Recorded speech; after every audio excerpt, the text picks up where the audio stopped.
All right, hey guys, how you guys doing? Hopefully you guys are doing well. Today's video is going to be a pretty basic one. It's more so to help newer collectors.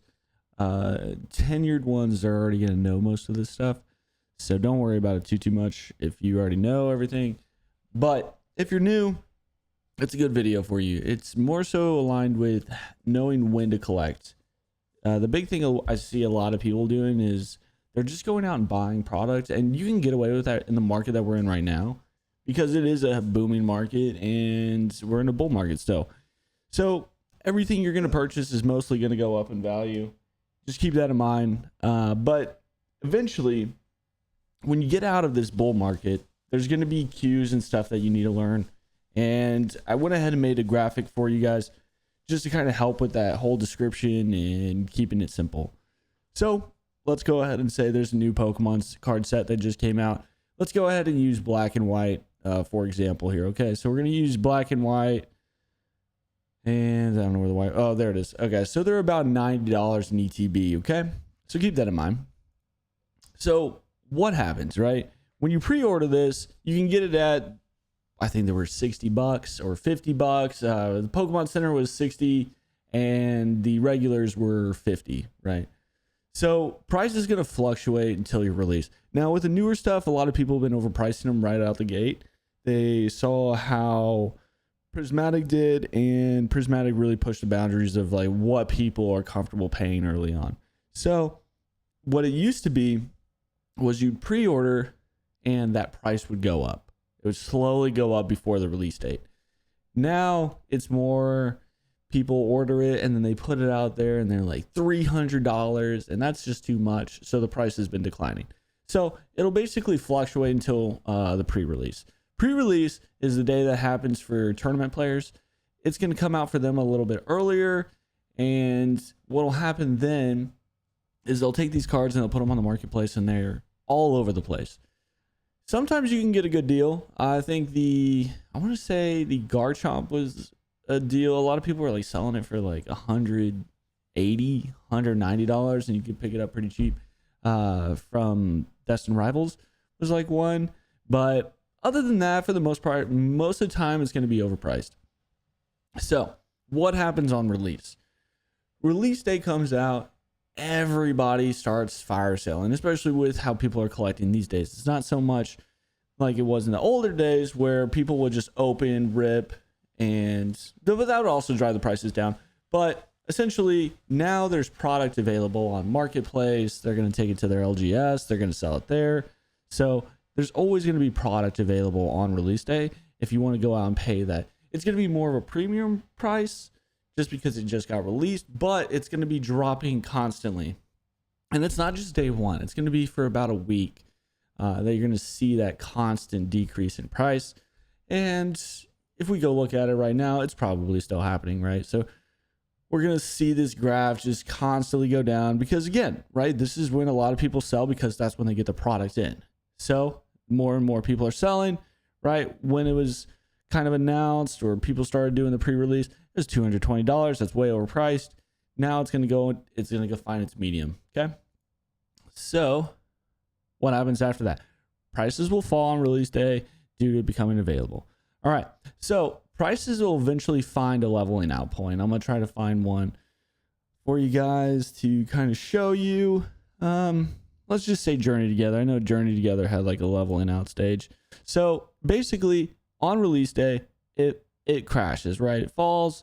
People were overpaying, but then it falls down. And then this whole area right here is basically that level out phase where you're basically understanding that this is what the product's worth. And then from there, it'll correct, right? Because anytime you have a correction, you're going to have a minor correction that you have to do after that big correction, right? So it was priced at $121, right? And this is just a regular ETB. Yeah. So $121, it comes down drastically, right? But imagine prices like a bungee cord.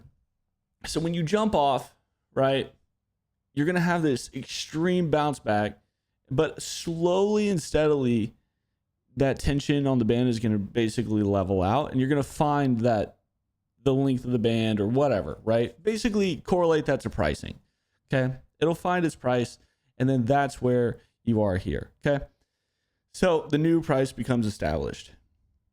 As less and less product gets opened, the prices are going to go up from there. Okay. So you're going to see that's what this steady increase is. We really haven't gotten a major Journey Together reprint.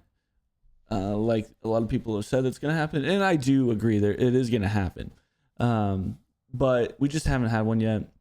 A lot of people are looking at whether it's going to be the, what do they call it? Enhanced booster boxes or not. But that's going to be one when that does come out. It's going to be regular boxes or enhanced. But regardless, basically, once that happens, you're going to see the price drop down, right? Because more product hits the market, right? Right now, there's a demand for it. And don't get it confused. I'm not saying there's a high demand for Journey Together, but I'm using it as an example. Once that demand hits the market, those prices are going to drop down, right? Once that supply gets there, they're going to drop down. But that's basically what happens with the reprint and drop. So from there, once an announcement or drop happens, you're going to have PSA 10 cards decline, not necessarily right away, because people have to open the product, they have to send it off. And then once they get those cards back, they're going to see a lot more PSA 10s hit the market, which is going to lower the PSA 10 values. So it's kind of similar to if you guys have been keeping up with a lot of these promos that have been taking off right now. You're seeing a lot of people selling like the PSA 10 Stained Glass Birds, which I love. I need to get that card at some point. But the reason I'm waiting is because all of the hype that was driven around it is going to bring that prices down, because a lot of people had those promos, right? And they were, let's say $50 at the time. And then all of a sudden this hype goes off and now they're $120 cards. Well, what'll happen is a lot of people will send those cards out to be graded. And then by the time they get them back, everybody was thinking the same thing. There's going to be a ton of cards that hit the market is PSA 10 birds. And what will happen is that'll drive the value of that PSA 10 down. Not necessarily down a massive amount. I'm not trying to induce you to panic sale, but that'll be an opening, right? That's what more so this video is about. What are your openings to make purchases?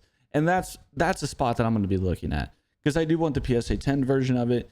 So I'm going to wait until most of those people get their cards back, which will probably be another 3 months. And then that's when I'll go ahead and pick them up. But so what happens from there, right? Once a reprint announcement happens, you kind of fall into the same routine, right? It just loops, but it doesn't necessarily loop in a way that everybody freaks out about. You see a lot of people say like, oh my gosh, a reprint's coming. It doesn't necessarily mean the market's going to crash. It just corrects. It corrects and it corrects and it corrects. Very little. Each time it's probably less than the previous. But once the product goes out of print or out of rotation, that's when you're going to see that steady rise in value. So anyways, guys, I hope this video helped you guys. If you have any questions, feel free to ask. I've been enjoying doing the graphic charts or these flow charts just to kind of help explain. I didn't realize so many people were struggling with when to buy. But again, it's because a lot of us have been in the hobby for a long time, and it's what seems obvious to us may not be obvious to other people. So I just got to get better about that and maybe do some more content like this. But hopefully you guys liked it. And yeah, I'll catch you guys in the next one. Peace out. Y'all have a good one. Later.